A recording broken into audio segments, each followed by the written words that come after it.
Yes, good morning, Lagos. Good morning, everybody. Hope you had a great weekend. This is Follow the Money, brought to you by Nairametrics. My name is Ugodre Obichuku, and we do this every Monday, 8 to 8:30. Going to be running solo today.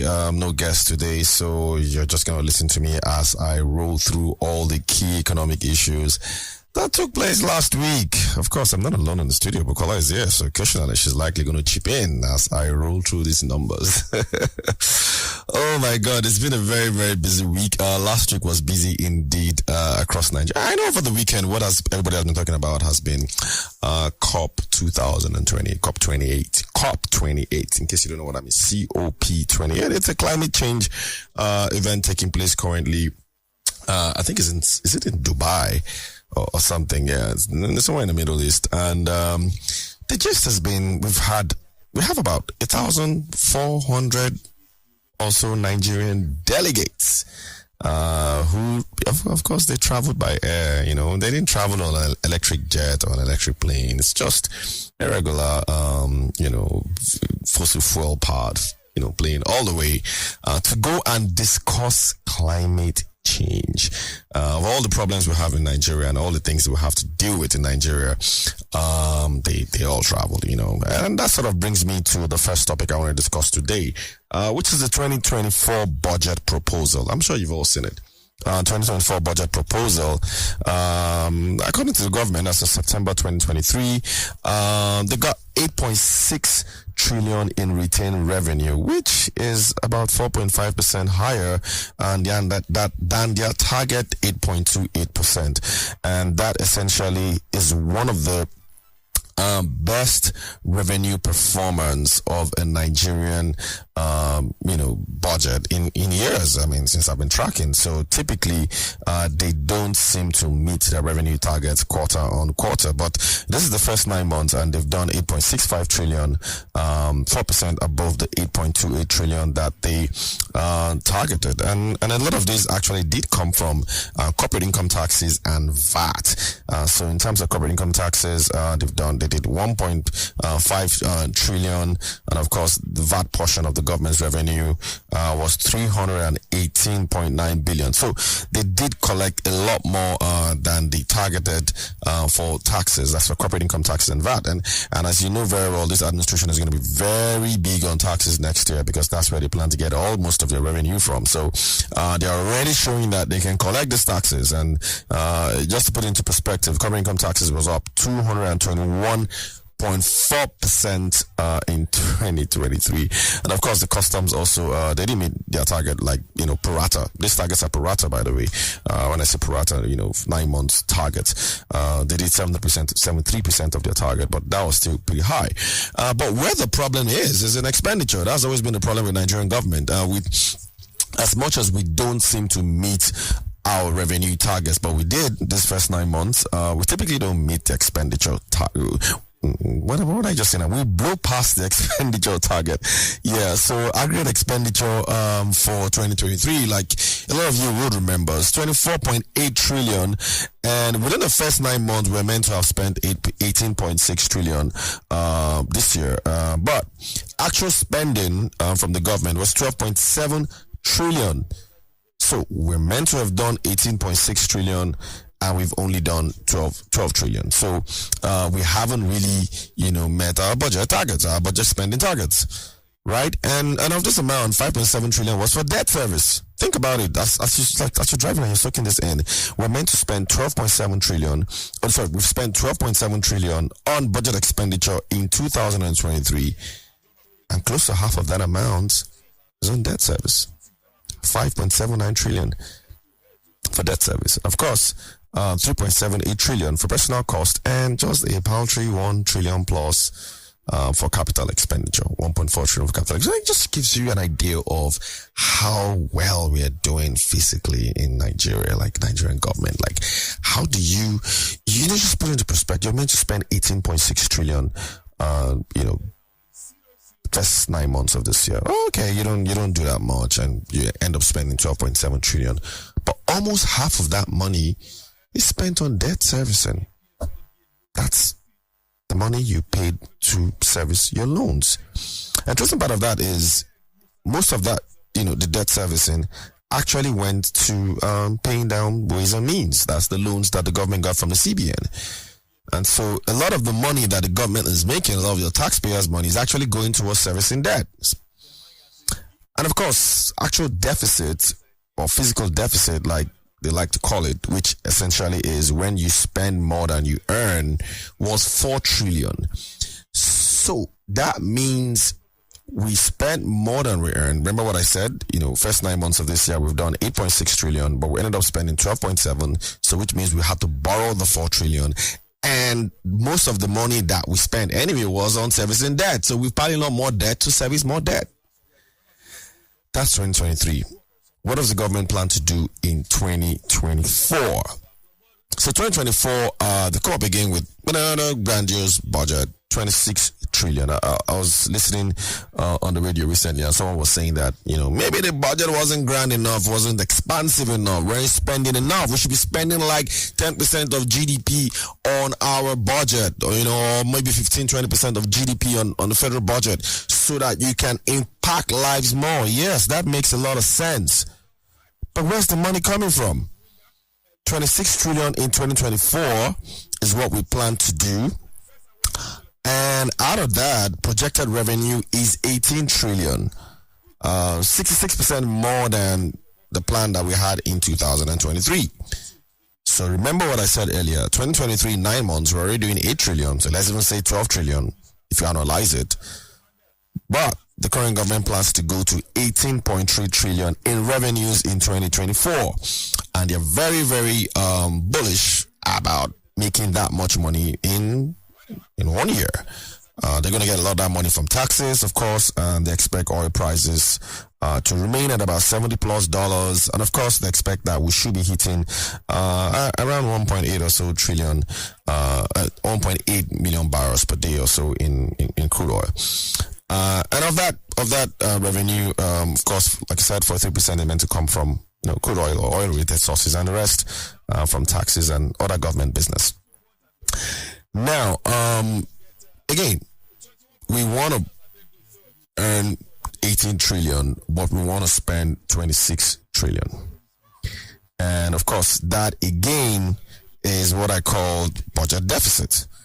Because then, if you're planning to spend 26 trillion and you can only earn 18 trillion, then you are planning to add 8 trillion more debt in 2024. That's what we plan to do. Now, what's interesting about it is most of the money that we are going to spend on next year is also going to be on paying debt. So budget deficit, 9 trillion in 2024, still lower than the 11 trillion that they planned in 2023, but it's still pretty much high. And a lot of that money is likely going to go on debt service again. In fact, they did plan to spend 8 trillion out of the 27 trillion, federal expenditure, FGN expenditure in 2024 on debt servicing. I like the idea that, there's nothing really wrong, or fiscal deficits is normal. Like it does happen in most countries where you don't always have to balance your budget. Makes a lot of sense. You can often spend more than you earn. That's how government works in most cases. That's fine. But when you're spending more than you earn cyclically, almost every year, that's all you keep. We've been doing that for the last 10 years. And then most of what you're actually borrowing, you're using it to service external existing debt. Then there's just something wrong with the entire budget. Something really wrong with it. That I think we need to have a national conference on Nigeria's fiscal policy. We need to really sit down and ask ourselves, is this really sustainable? And then we juxtapose it with 1,400 people going on a trip, even though they said some of them, paid their way through. But I mean, where exactly is the priority for government? And these things all have ripple effects on the larger economy, on the macros. It does have. It has an effect on inflation, has an effect on forex, has an effect on everything. And so this is why this is a huge concern. And of course, drilling down on the budget as well, we did pass what we call, projected level of fiscal deficit to GDP. According to the FRA, that's the Fiscal Responsibility Act, that threshold should be about 3%. That's what is in the law. But based on the current budget, we're doing about 3.88%. But there's a bit of a caveat there. The law does allow the government to go above 3% if it is justified by threats of national security. So, you could say that, there's a reason why the government wants to go above 3% because of national security threats. Now, running up the budget, of course, just a bit of an allocation here. Education 7.9%, health 5%, defense and security 12%, infrastructure 5%, social development and poverty 2%. That's a huge part of where this budget is going to. So it's good to know that education is getting a significant chunk of the budget, 7.9%, much lower than defense and security, but it's still good. We like to see education go up because we think that's one thing that Nigeria needs to get right. It's education. So that is 2024 budget, and I tell you, it's an ambitious plan. We know that this is basically an expansionary government. It'll be interesting to see how budget improves over the next 2-3 years. I don't know how long we're going to keep, running fiscal deficits. By the way things look or sound over the next 3-4 years, based on your medium-term expenditure framework, we're going to be hitting 100 trillion or thereabout in total debt, external debt for Nigeria, and that is a source of concern. I don't always like to talk about budgets, but I hope I've broken it down for you all. And now that was the only thing that happened during the week.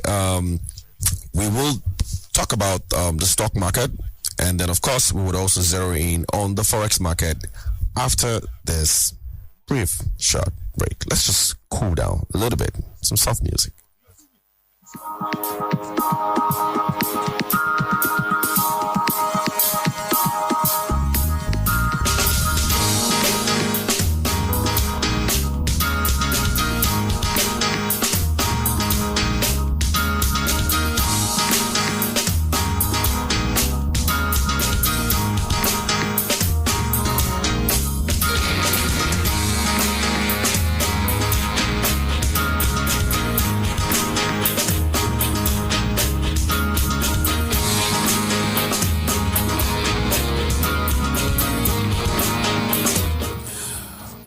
Welcome back to Follow the Money. We do this every Monday, 8 to 8:30, brought to you by Naira Metrics. My name is Ugodre Obichuku, and I run the show. Of course, we do usually have guests on the show, but no guests today. I'm just going to be running through because there are a lot of numbers I just want to speak to, and I don't want interruptions. I just want to go through them straight up. Of course, if you miss any part of the show, you just want to listen to it again, it's going to be streaming live on Spotify. Streaming live on YouTube, and you can also get a replay on Spotify or Apple Podcasts or anywhere that you download or listen to a podcast. It's definitely gonna be there. And so we move on to NAFEM, which is, the official foreign exchange market for Nigeria. And people who know me know I've got a problem with NAFEM. And my problem with NAFEM is that it's just a forex market that I don't understand. It just goes up and down. It's not straight. It's just like swings. Its predictability is just disturbing. Like I don't understand it. Sometimes it operates like it's a free market, and then all of a sudden it's as if like there's someone just controlling things from behind the scenes. At some point, the exchange rate, strengthening and then crashed and then going up. But at the end of the week, the Naira fell to a new low on Friday at 927 Naira to the dollar at the official market. This is not the black market. At the official market, even though it was around 1,865 or thereabouts at the Pardo market, and so kind of sounds like there's a bit of parity here, like the disparity is closing between the official and the parallel market. But difficult to trust this NAFEM market, because today now it's probably going to drop again to 800 or 8 something, and you wonder, who are the people buying these things? Like, why all these upswings that we keep seeing in the official market? But it did close at 927. Intraday high was 1,160 naira to the dollar, and intraday low was 701 to the dollar, and that's the part I don't get. So when you say intraday low is 701 to the dollar, it means that somebody must have bought at 701 to the dollar, and somebody else must have bought at 927 to the dollar. So who are these people? Who is the person that is getting FX this low at 701, and who is that person that is paying this high at 1,160? And then who is this other person that's paying 927? Like, are they all in the same market? Like, where you know that somebody else is probably going to get it very low and somebody else is going to get it very high? Like, I can't seem to fathom it. I'm trying to understand.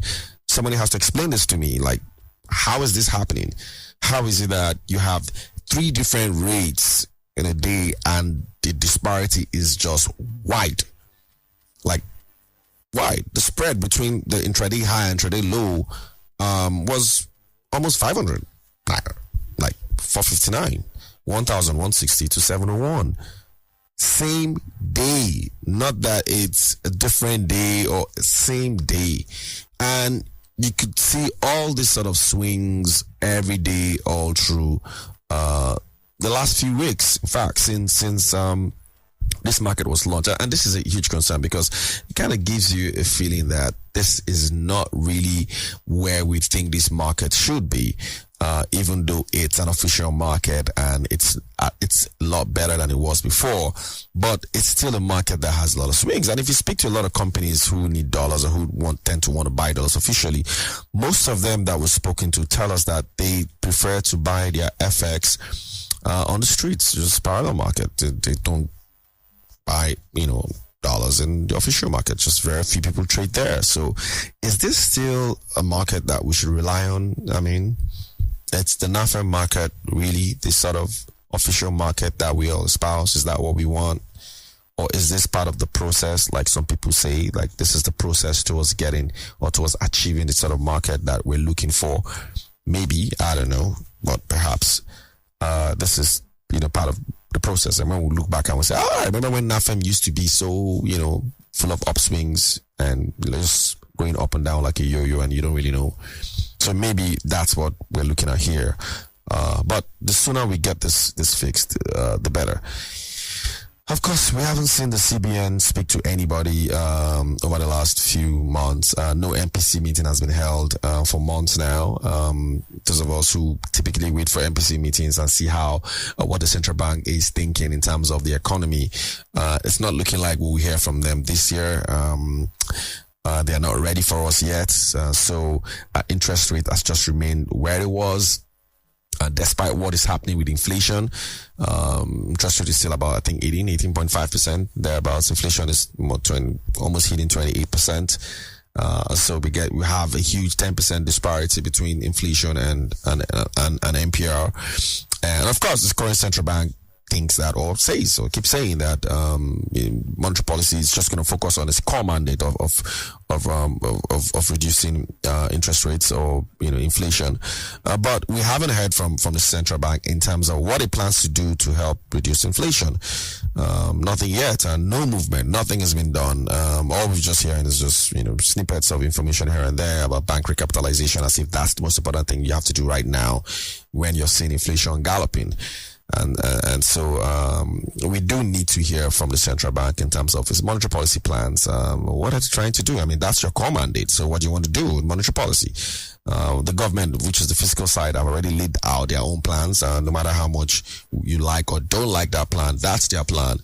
We also want to hear from the central bank. What is the central bank's vision for 2024, 5, 6? What does it want to do with monetary policy?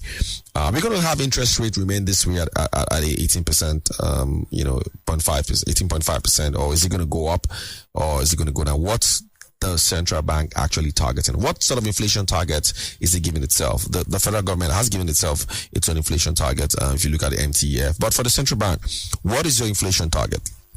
That is what we want to know. Yeah, so we segue straight into the Nigerian stock market. Despite everything that's going on in the economy, as much as people are going through all sorts of pains and inflation is hitting all sorts of highs, and exchange rate is, flirting with 1,200 naira to dollar, the Nigerian stock market just has a life of its own. Stocks have been doing extremely well this year and is likely going to beat inflation by a mile.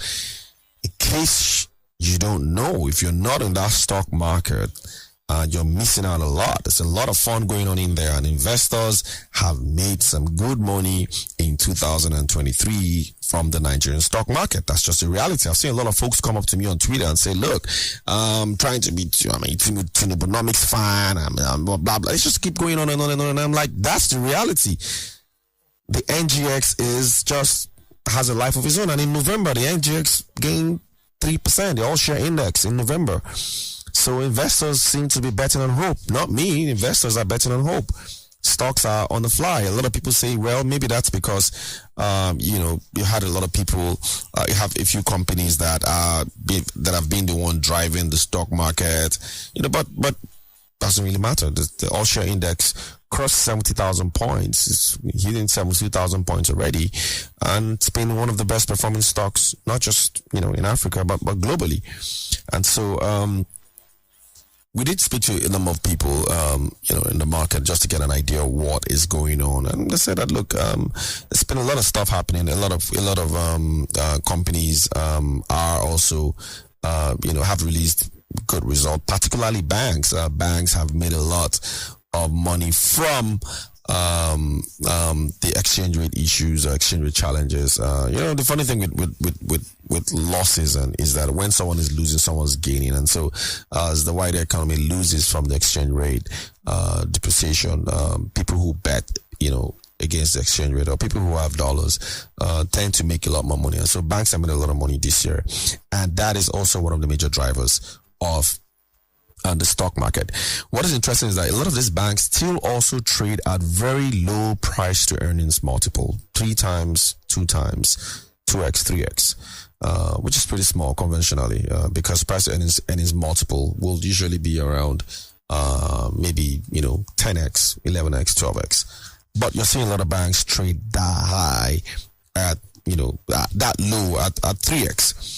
And so that's the stock market doing pretty well. Are you invested in the stock market? Which is your favorite stock? It'll be interesting to know.